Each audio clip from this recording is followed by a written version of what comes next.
Welcome to Envisioned Broadcasting, the station designed to encourage, equip, and empower you for growth and success, presents When They Hear Us, an author's movement. A show that provides authors a platform to share their voice with the world. When They Hear Us, with Dr. Tracy Hines Lashley, begins now. Hello, world. Welcome back to When They Hear Us, an author's movement.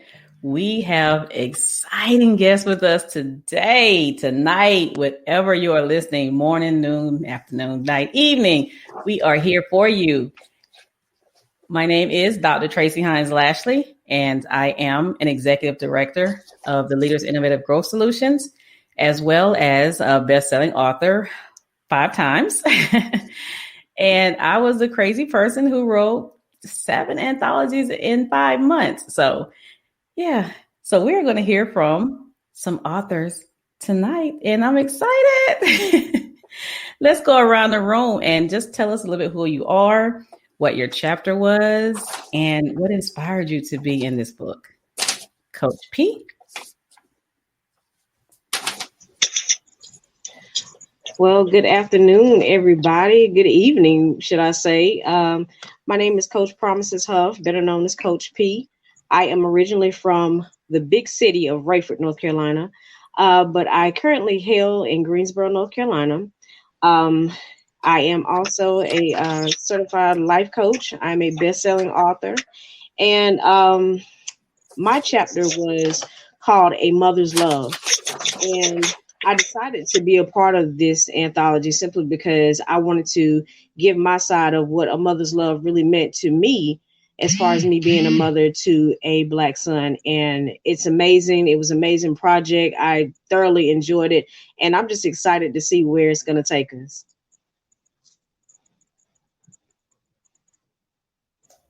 Wow, that's amazing. Okay, I do not want to tear your name up. Is it Kimiana? Kim? Hold on, I need to unmute you. Okay. Did I tear it up too bad? It's Kamima. I'm Kamima Maddox Redfro. Okay. And I'm from the small town of Winslow, Arizona. That's where I met Dr. McLaughlin and her husband. They were best friends with my parents. And I now reside in Phoenix, Arizona. And my chapter was a praying protective mother. And I'm a mother of 4 sons. And my godmother, Mother McLaughlin, she wanted me to be a part of this because I've always wanted to write. And I've recently lost my husband, and it was a way for me to stay focused. And I really enjoyed being a part of this project. And I'm looking to see where it goes. Wow, this is a perfect time for this book. All right, Miss Christine. Okay, I need to unmute you as well. Okay, you're going to have to unmute. It won't let me unmute you. Okay. Good afternoon, good evening, everyone. I'm Christine Elliott, aka Miss Christine Speaks. I am a transformation coach and counselor, also author and co-author of this book that's getting ready to come out now. I'm so excited. And the reason I wanted to be a part of this anthology is because to share my story with other single moms around the world of how the struggle I had to go through to raise my boys. And I'm just so excited. I live in North Carolina, in St. Paul, North Carolina, and I am so happy to be a part of this anthology project. I really am. So. Wow, that's amazing. And Miss Takia, did I say it right?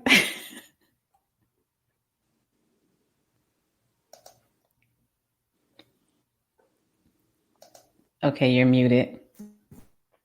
There you go. Hello, I'm Takia Gaither Stuckey. I am actually it was, I guess, my God idea coming to life. So earlier this year, I became a published author and editor in the same day. With my first anthology, or that I was a part of, called "She Changed Her Narrative," and it's stories of women that, through their relationships with Christ, changed their lives. When I saw Lady Norma's book come up, I really wanted to do it because I have two young sons, and there was all the melee going on with all the things in the media, and I can't teach them how to be men, but I can teach them how to be good people. And so my chapter is called "The Wise Words of Mommy," and it's life lessons for them to carry with them. So now they're 9 and 3. When they get older, they'll be able to read it, and it's stuff that they'll be able to carry with them and give to their own children long after I'm gone. Wow.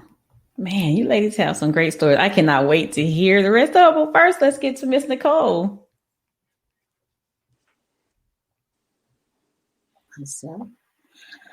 Well, hello. I'm Nicole Smith Daniels, and I hail from the great state of North Carolina. So I am in Fayetteville. I am the founder of Open Palms Ministry, OP Apparel. This is my third anthology and my 8th book. And one of the reasons that I'm just kind of excited about this one particular one, because my boys are older and they have shared some things with me of their past experiences, especially for such a time as this. One of the things this Chosen Pen Publishing Company has published all my books. And so First Lady Norma asked me if I would be a part of this. My title in the book is called Fear of Ignorance. And one of the things is fear. This type of fear leads to just straight ignorance. But one of the things is just the things that my sons have shared with me. The biggest thing that kind of caught my eye was each one of them were telling me that every time they were stopped by a police officer, it was the statement, "You fit the description." And so the fear of ignorance is the description is Black. And so that is what is my entire story is kind of based on that, not what you look like, just the color of your skin. Wow. Man, I will tell you, when I initially heard the title, I'm like, okay, the voices from mothers with Black sons. Like, man, and thinking about all the things that are going on today. And I have, 3 Black sons.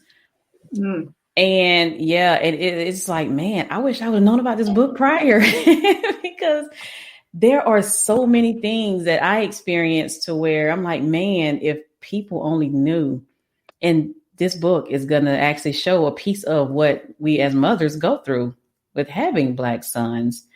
So what was the heart-wrenching moment in your chapter? We can just go around the room and you can just tell us a little bit about it. I could tell mine. The heart-wrenching part of mine was that I had to actually do everything for my boys, like that a father was supposed to do. I had to fill in both spaces, like I was a mother and a father to them. I had to be the one taken to the barbershop, to the doctor. I can't remember a time whenever their dad went to the barbershop with me. I always had to do everything that he was supposed to do. And that was kind of heart-wrenching to me. And also, struggling with them, seeing them growing up and being without. Sometimes I'm trying not to get emotional because this is a pretty platform. I'm going to try not to get emotional. Seeing them grow up without things, and I had to struggle and ask for help to help raise my boys because, he wasn't there. And that was heart-wrenching for me, to see them go through that as young boys and then go to school and be treated like by some of the teachers, like because they were Black, especially my oldest son, they thought he was dumb. They thought he wasn't a smart fellow. Because when the teacher told him to not take a class one time because he wasn't smart enough to pass it. And he was the highest ranked student in the class at the end of the day. And things like that was heart-wrenching for me to actually, it was like, it was nothing I could do about it, but sit there and watch them and raise them like that. Thank God for my dad. He was that father figure that was in my life at that time. And that was kind of heart-wrenching for me to see them grow up like that. and I couldn't do anything about it. I could have, but I didn't really know I was lost and didn't know what to do because I was so hurt and angry. Wow. Wow.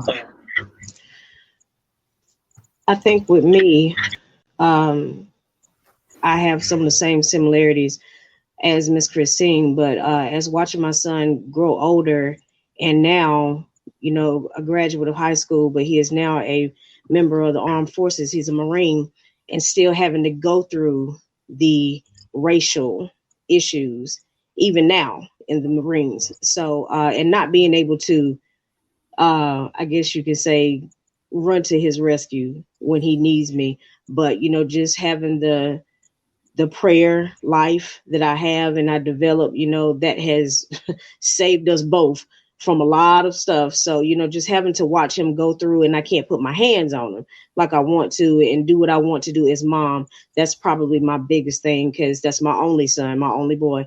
So it's really hard to watch him go out here and serve this crazy country as it is right now.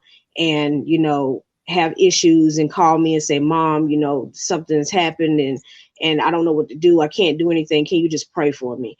And my heart just goes out to him because that's all I can do at the moment. So I think that's probably the most heart-wrenching thing for me. Wow. You talk about the military. My husband spent 20 years in, and he's a Black man. And some of the stories he used to tell me, I'm like, wow, we are still going through that today. And he's a grown man.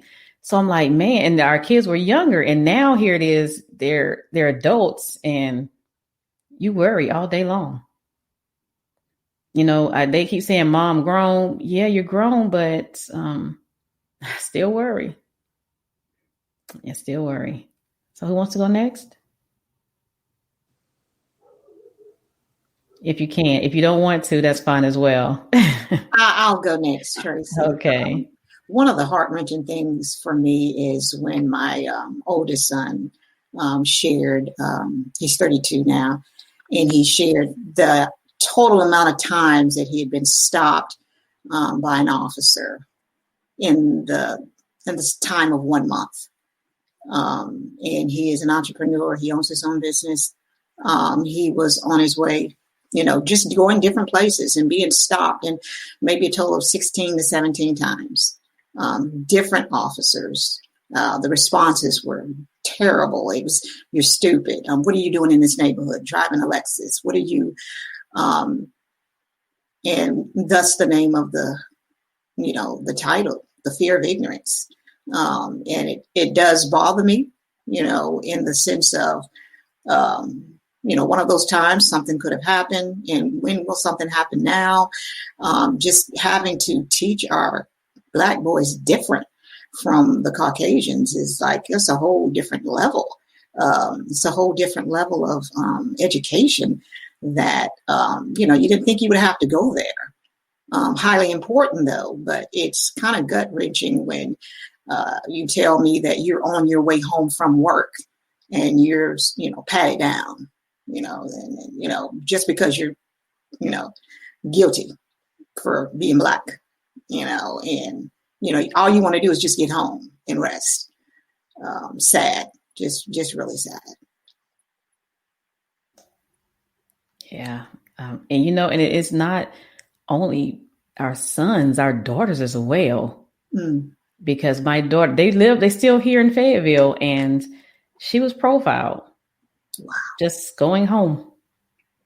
And they called an officer, a female officer, to come and search her car and everything. And the lady was like, why was I being called out here to do this? And he didn't give her an answer. So it's like, yeah, we fear for our boys, but also our daughters.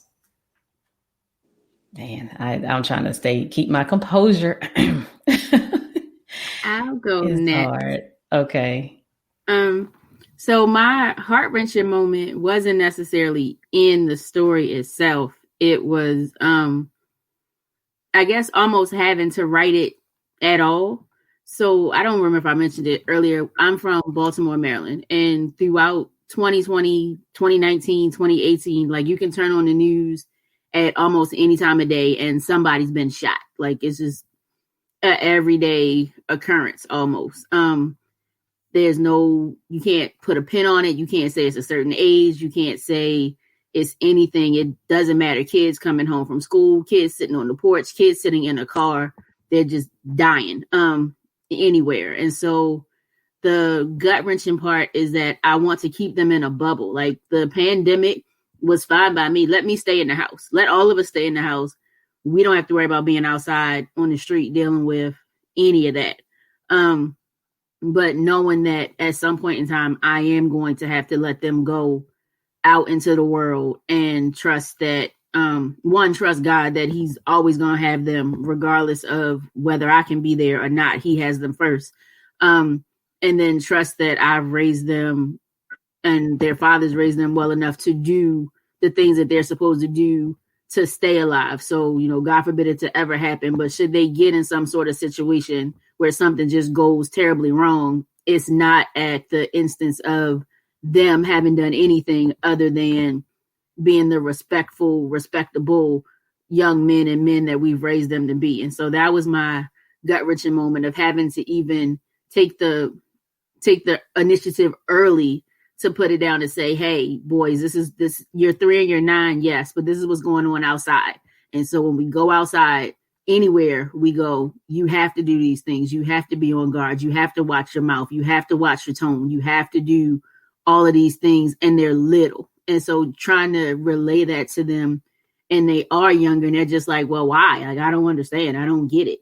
That was the heart pull, but then it was also the propeller to make me say, no, this is why I need to write you this. This is why you need to have it and go back to it, because maybe one day you won't literally remember what I say, but you'll always have this book sitting in your house and you can go back to it and say, mommy did tell me that. And not just for my boys, but anybody's boys that picks it up and does it, because I also teach. And so my heart always is with the boys that come in and out of my classroom every day that I became mom to, because life at home just was what it was. And even if some of them had very wonderful mothers, but they needed more. And so I became the more. So walking in my classroom to them was like home. They would come in and go to sleep. They would come in and look for food. They would come in and just sit down and just rest, because I was home to them. I was school mom. They had mom at home. I was school mom when they got to work, or when I got to work rather. And so it was that whole dynamic of realizing this isn't just for my boys that I'm raising. These are for my boys that I teach. These are for my boys that I work with at church. These are for my boys that I just see out in the street and take a minute and say, hey, little homie, that's not what you have to do right now. Like, let's calm that down and try this way. And deal with them in that frame of mind instead of always being combative and, the nag and the overbearing. Like, no, hit them where they are and have a conversation and find out why they're going through some of these things and how to try to work them through it. Wow. As I'm listening to you, it just brought back a memory. My nephew actually came to visit his mother for Christmas. He's 21 years old, never flown alone before. And he was on his way back to where he came from and is scared. He was profiled in an airport in Arizona, and they would not let him back on the plane because he didn't have a COVID test. It wasn't required. And he was the only person they asked. He stood there and watched as all these people got onto the plane, and they never once asked if they had a COVID test going to the same destination. And he was so scared. I mean, he's a big boy and he did all those things. He was respectful. He didn't raise his voice, didn't catch an attitude. And I can literally just hear the tears. And I immediately got on the phone with airlines. I'm like, I am not playing this. He's still, to me, he's still a kid. He's still a baby. He's 21 years old, but he's all alone. And I'm like, how many other boys are out there like this? That's why I cannot wait to read your book. And I can't wait for the world to read your books. I am going to purchase the book for my family. And anyone out there listening, I would advise you to purchase it as well, because we'll have the information to purchase from them. We have one more author. We have 5. We have to split this up because there's so many authors, but we have another one to hear from. Would you speak? I don't want to take your name up again. Kamima. Okay. Being that I live here in Arizona, first of all, I totally understand where you're coming from with what happened to your nephew. Because my kids, I have 4 sons, like I said, they have lived that life their entire lives being here. And it's a very sad thing. But I think the most heart-wrenching thing for me in the book was when my 30-year-old had told my husband and I when he got pulled over in Scottsdale, which is like a ritzy part here in Arizona. And he was driving my husband's car, and he got surrounded by several police officers wondering what he was doing that time of night in Scottsdale, wondering where he got the car from, whose car was it, how did he get the money to drive that car, had the officer put a gun in his mouth. It was just an awful experience for him, the worst of the ones that he's gone through. They wouldn't even let him contact me or his dad. And this was right before his father had passed away. And when he got home, and this happened to him at 28 years old, and when he got home, he was just crying because he was upset because he felt like there was nothing that he could do. He didn't know whether to say anything, to put his hands out the window, put his hands on the steering wheel. He didn't know if he should try to put somebody on the phone so they could hear what was going on, because he was scared he was going to lose his life no matter what he would have done. And it just so happened that the Lord saw fit to have one of his friends pass by that area and call to let us know what was going on. And when I got to the scene, the police officer had questioned me about my car as well. And I'm like, I'm here for my son. It's not a problem for other people driving the same kind of cars we have, but because I'm Black, he's in a 300, and he's Black, you're wondering where we got money. We work. We do the same exact things that you guys do. But it's always difficult for us. And there's no reason for that. And all of my sons, because they're so different and the experiences yet have been the same across the board. And for a mother, it's very, very difficult. But it also made me realize after their father passed away that he instilled the right things in them as being a man. And he showed them the way.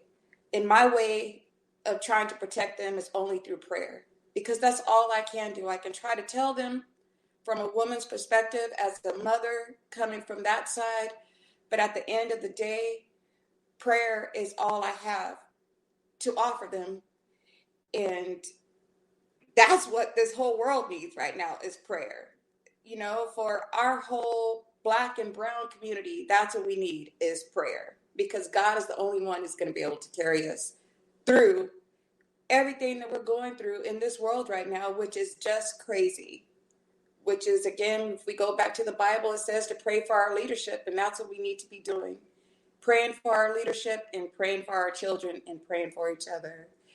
And I don't want anybody to have to endure the things that my children have gone through, because it's hurtful. So many nights laying up crying, so many nights staying up praying, you know, and they're grown, but that doesn't change the fact, you know, that they're still my children, my babies. And I think this book is going to open the eyes of a lot of people. Wow. Whew, I'm glad I'm not on camera right now, you guys. It's just, it's flashbacks because, man, it's a lot of memories growing up and watching my friends, their siblings, go through so many horrific moments. It's terrifying. Born Black. It's just, wow.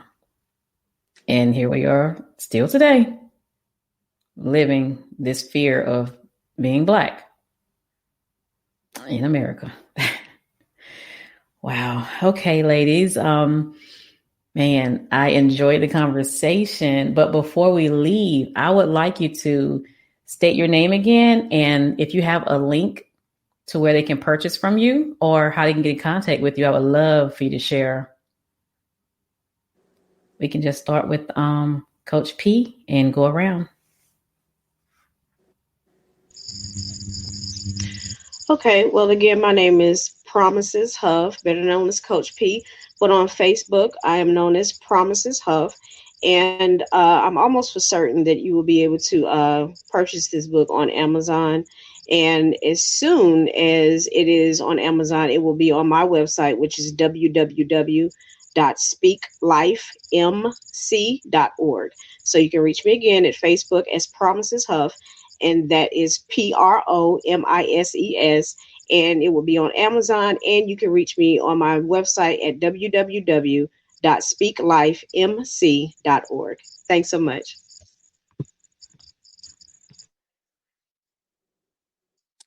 Okay, and my name is Kanima Maddox Renfro. And again, the book is on Amazon, and I can be reached on Facebook as well under KAMMEMA Maddox-Renfro. And my website is not up yet, but it's going to be under Simply 1K. It's www.simply1k.com. Okay, my name is Christine Elliott, again, also known as Christine Speaks, and my book will be on Amazon as well. And also you can go to my website and purchase my book at MissChristineSpeaks.com. And I now have my book on Vibin, which is another link that I can give you if you inbox me, if you want to purchase it from there. And that's pretty much it. I am Takia, Takhia Gaither Stuckey on Facebook, Takia the Teacher on Instagram, and you can find versions of this book, of course, on Amazon, as everybody else has said, and then also on my website, TakiaTheTeacher.com.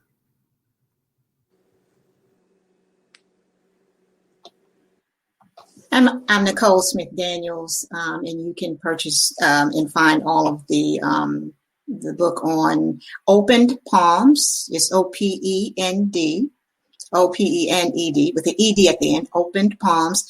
Opened Palms. All my social medias: LinkedIn, YouTube, Tumblr, Twitter, Facebook, and Instagram. And they're definitely on Amazon as well, but you can definitely go to the website, www.openedpalms.com, and all my social medias are Opened Palms. Wow. Thank you, ladies. And I enjoyed the conversation, and I look forward to reading your book. So we're about to switch off and go to the next group. I will talk to you guys later. Thank you, Tracy. Thank you. Thank you so much. You're welcome. Thank you. Welcome. Dr. Lashley is an expert team culture strategist who educates leaders on techniques to harmonize family and work life while developing dynamic and productive teams. After being raised underprivileged, becoming a single mother of two, Dr. Lashley married an Army soldier who deployed to Afghanistan, Iraq, and Korea 11 times during his 20 years of service. She was forced to raise 3 of 5 children essentially alone. As a working mother and college student for 10 years, she had to find a sense of balance while juggling her children's activities and not losing herself in the process. She now helps working mothers and women in leadership positions harmonize their life while creating dynamic and productive teams at home and work. Are you ready for Dr. Lashley to elevate your teams at work and home? If so, contact her today by sending an email to info@drtracielasley.com or by going to her website at drtracylashley.info.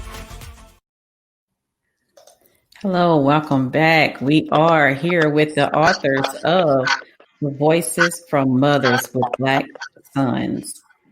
We have the second group coming on the stage right now, and I am excited to hear about their chapter and about them. So let's go around the room and let's start with Miss Leslie. You hear me? Yes, just tell us your name and your chapter. My name is Leslie Coley, and my chapter is Raising Black Sons. And what inspired you to write that chapter? Early on, I had gone through a lot of experiences in my life that made me want to help others so that they wouldn't have to experience those experiences and have some knowledge of how to matriculate through them. So I wanted to be an inspiration. Okay. Now I can tear her name up. Is it Miss Lisa Queen? Can you? Yes, it's Lisa. It's I just put the Queen in there, but it's Lisa Michelle Drummond. My chapter is Born a Mess, but God Has a Plan. It's about a little girl that been raped throughout her life, and it's based on a true story. It's about me. It's pretty much about real life stories, if Wow. that makes sense. Yes, it does. Okay, Miss Tanya.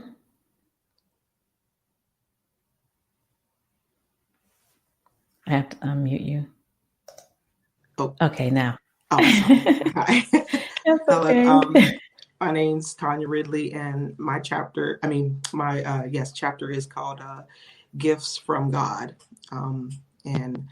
I chose that title because that's what I feel like my sons are to me. I mean, mothers that have sons, I always feel like we have a different outlook than, daughters. We have to look after our children, but our sons, it's a whole different outlook, and you have to really, start that from the beginning because of the world we live in, So they're my gifts, and I treasure that. Wow. Man. I don't know if Miss Montel is having a hard time getting on or not. I don't see her up here. Well, we just spoke with 5 other ladies, and their stories were like, oh, yeah, man, it brought back a lot of memories that I don't want to be brought back. But hey, they're here, and we are still in the same situation today. And being Black in America is just, wow, it's like you're guilty just for being here. Oh, there she is. Miss Montel. Let me see if I can get her up here so she can. Yes. Hello, Miss Montel. Can you tell us your name, your chapter, and the reason for writing it? What inspired you?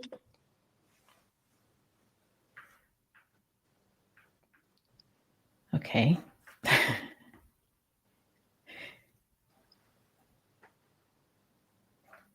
Okay, she's having a challenge. So what we do now is, can you tell me the heart-wrenching moment in your chapter? Anyone?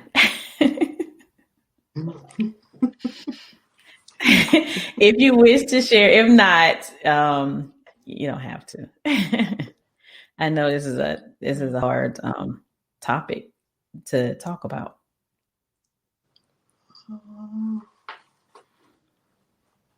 Let's see. I can't hear Miss Coley. I think Miss Leslie is trying to speak. Okay, Miss Leslie. A moment that touched my heart was when my son didn't want to go to class. And that was heart wrenching because that's something he loves to do. So without telling the story, that was one of my moments. Okay.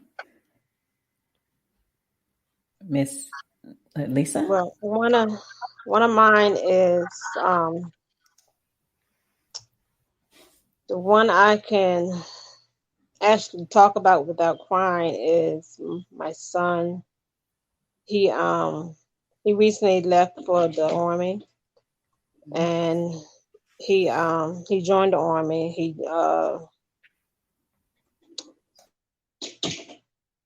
And he's the only one that joined out of the 6 kids that I have.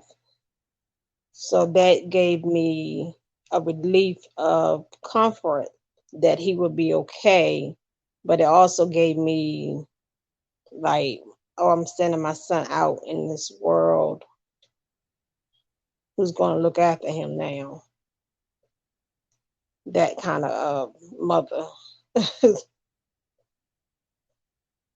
Yes, I can relate. One of the ladies on the first part mentioned about her son going off to the military, and I just think about when my husband was gone. He's been in for 20 years. Well, he retired now, and he was deployed 11 times out of 20 years. So in the stories, he couldn't tell me a lot of things, but what he could share, it's like, Right. why do we even go in? I'll just leave it there. Right. And we have 3 boys, and neither of them want to serve in the military, and I will not force them to. And it's very hard to say that, but like I said, I mean, you're Black, you're in America. Yes, ma'am. And I hope it's changing soon, but I just don't see it. And so your book is one that I know I will be purchasing several copies to give to my family, especially my boys and even my daughter. My daughters, we have 2 daughters and 3 sons, and it's wow. Yeah. Miss Tanya, do you want to share?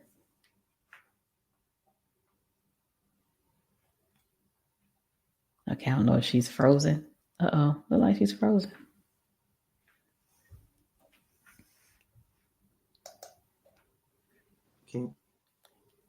Okay. In my chapter, I kind of went in. I didn't give a lot of experiences, but kind of just how we kind of set our children up to kind of prepare them for situations that they may come encounter with, and just kind of giving them the tools, to almost pre-setting them up for what may happen to them in their lives or the situations they may run into.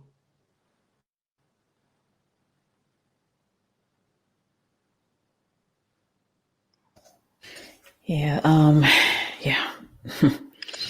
I shared a story earlier, about my nephew. It's like no matter how much you prepare them, you just never know what's going to happen. They can be the nicest, sweetest, kindest, gentlemen and just be treated poorly. I have a few choice words I won't say, but it is just, and I mentioned about not only for our boys, but also our daughters. Our daughters are also in trouble, and I'm just ready for it to end. What advice would you give mothers out there and their sons?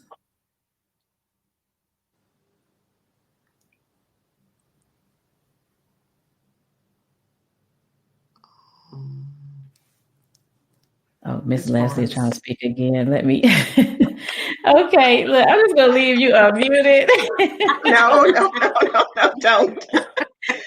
I would just try to instill godly values with your sons and keep an open communication going and encourage, and encourage. Remind them who they are in Christ, not not what others may see them as, or try to insinuate who they are, and just basically the family values, that you have instilled in them through the years, that they are important and what they do matters, and making sure that they have a voice, that they're important. And as long as they continue to be themselves, show kindness, love, consideration for others, and do their best, that at the end, there's a reward.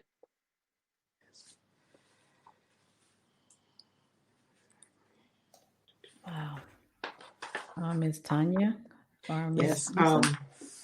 I'm on the same line of Miss Coley about always teaching them to have a good prayer life in their life. For one, I mean, starting from a young age, teaching your kids to pray, not just for themselves but for others, and to always know their value of who they are, and to never let anybody devalue them or change who they are by what they try to put on them, that usually is something from their own shortcoming, but to always know who they are and to stand for what they are, and to always, I believe in them, to always, our young men need to be educated, go get their education, because, they can't take that away from you, but, stay in the fight and know when something comes against you that you know what direction to go in, and you know that God's always protecting you. Wow. These are great messages. Miss Lisa, do you want to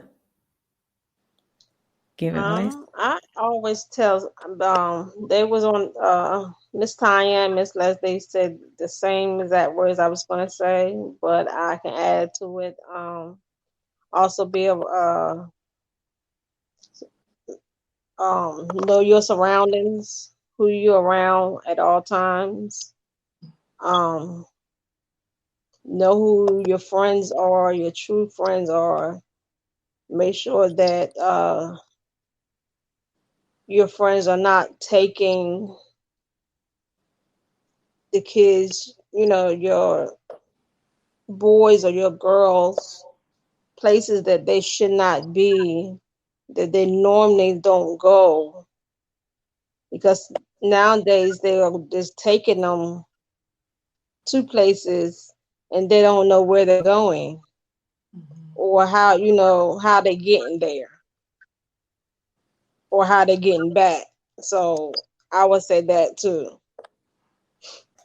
Wow, yes. The buddy system. I remember growing up, we didn't go anywhere alone, not even to the restroom. Like, I tell my daughter the same thing. Don't you let my grandkids go to the bathroom alone. Like, no, we ain't doing that. We have another author who popped up, Miss Montel. Would you like to tell us your name, chapter, and the reason that you wrote it? Well, my name is Montel McLean, and the name of my chapter is My Heritage from God. When my boys were born, I have 2 boys, 2 girls, but when my boys were born, it's not a difference, but it's like you have to really be their protector. I was really scared what this world had in store for them. And one of my boys, he has been in the penal system, in and out of the penal system, since he was 14 years old. He's currently there now. And I feel like I did my best as a mother. The father was here physically, but he physically had checked out. So it was like I was raising the boys alone. After my father died, he helped me a lot with the boys, but he passed away in 2010. And my oldest son just started making bad decisions. And I wanted to write it because I know that I'm not the only mother that's going through this. I know that my chapter can touch someone else. And I, for a long time, blamed myself as a mother. But then I thought about it. I said, okay, Montel, you did everything that you could. You tapped into every resource that you could for your son. He made the choices that has him where he's at now.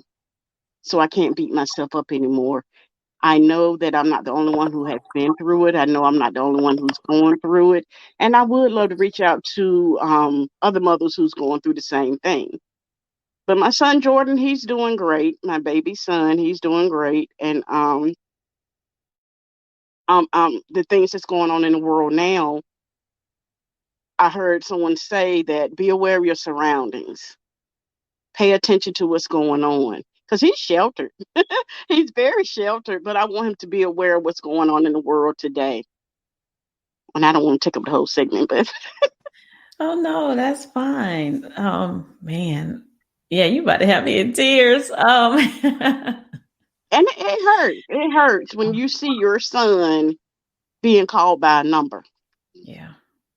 And you forewarned him in advance of how this world is, but he still made the choices to go the wrong way.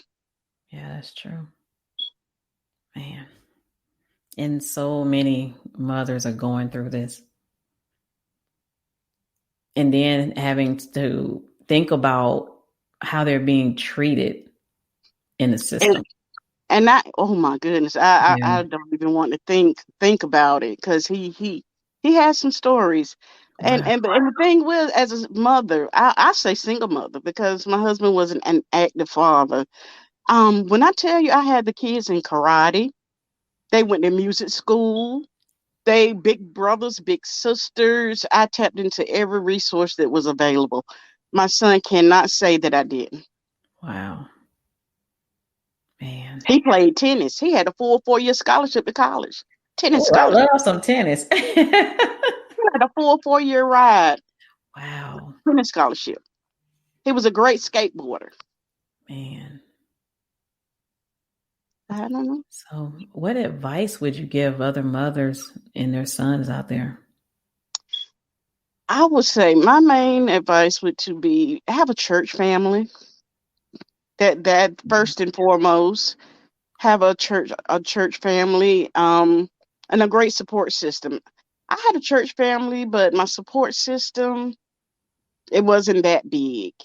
And I was seeking support from people that I thought would support me, and they said no. Wow. Yeah, that's very important. Man, you ladies have shared some more tearjerkers. Yeah, like I said, I have 3 boys, and I'm excited to read this book because knowing that, because I thought I did everything right, but they still do whatever they want to do. Yeah. And reading your stories will, man, make me feel a little bit better. I'll say that. Some of the stories you're sharing, I can relate. And so can my sister, because she's raising a Black son who he's very, very smart, and he's built like a linebacker. He played football. So he's already guilty no matter what. And it's sad. And I tell my son Jordan that all the time because Jordan is very soft-spoken. He's really a big guy, and he has a full beard. Wow. So, it's easy to, not knowing him, to judge him. But he's soft-spoken. He's quiet as a mouse. And I told Jordan, I said, because he works where he's is predominantly. And I just tell him, I said, be aware of your surroundings. I said, if an altercation occurs, remain calm and walk away. Yes. Yes. Wow. Okay, ladies, I really enjoyed the conversation. So I want to go around the room and let's tell everyone your name again and how to spell it. If that's, if it's a crazy name.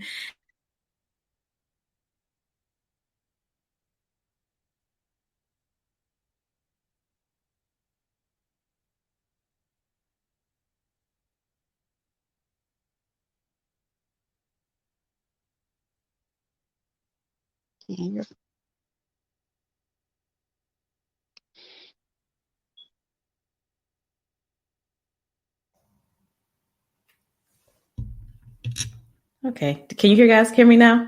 Yes. Okay, I cut out. Let's tell everyone your name again and spell it if you have to, and also a link to purchase the book or how they can get in contact with you. We just go around the room. We can start with Montel. Yeah. Okay. My name is Montel McLean. My name on Facebook is Montel McLean. And my email address is lpride, PRIDE 411 @gmail.com. My website is not up yet, but it's coming, and the book can be purchased on Amazon.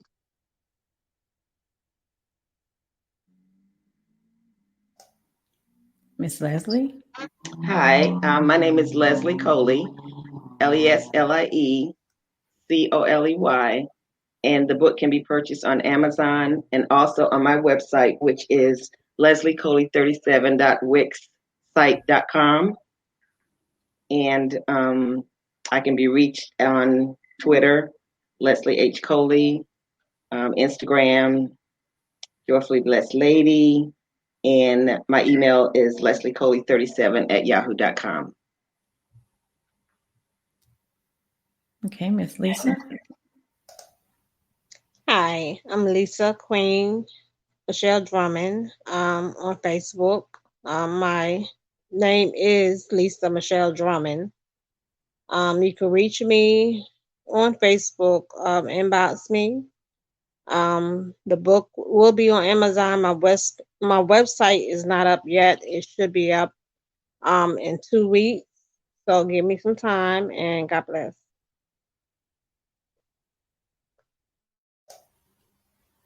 Okay, Miss Tanya. Hi, my name is Tanya Ridley, Tonya Ridley, RIDLEY. My book will be on Amazon. You can reach me on my Facebook at Tanya Ridley, and my email is on Gmail, ttrid22@gmail.com. And at the moment, I don't have my website up as of yet. Okay, thank you, ladies, for being here and sharing your stories with us. And again, I am excited to purchase your book for my family. So I will be purchasing more than one, as I stated before. And thank you guys for being part of the Voices for Mothers with Black Sons. All right, everyone. Thank you for listening to When They Hear Us. And we will see you back next week. Bye. Thank you. Thank you for listening to When They Hear Us, where Dr. Tracy Hines Lashley and her guests provide stories and experiences. This is also a platform for authors to encourage, empower, and equip people around the world with their voice. To learn more about Dr. Lashley and her quest to share the voice of powerful writers, go to her website at drtracylashley.info. You may also contact her by sending an email to info@drtracylashley.com. Remember to always intentionally walk in your purpose and strive to elevate to significance.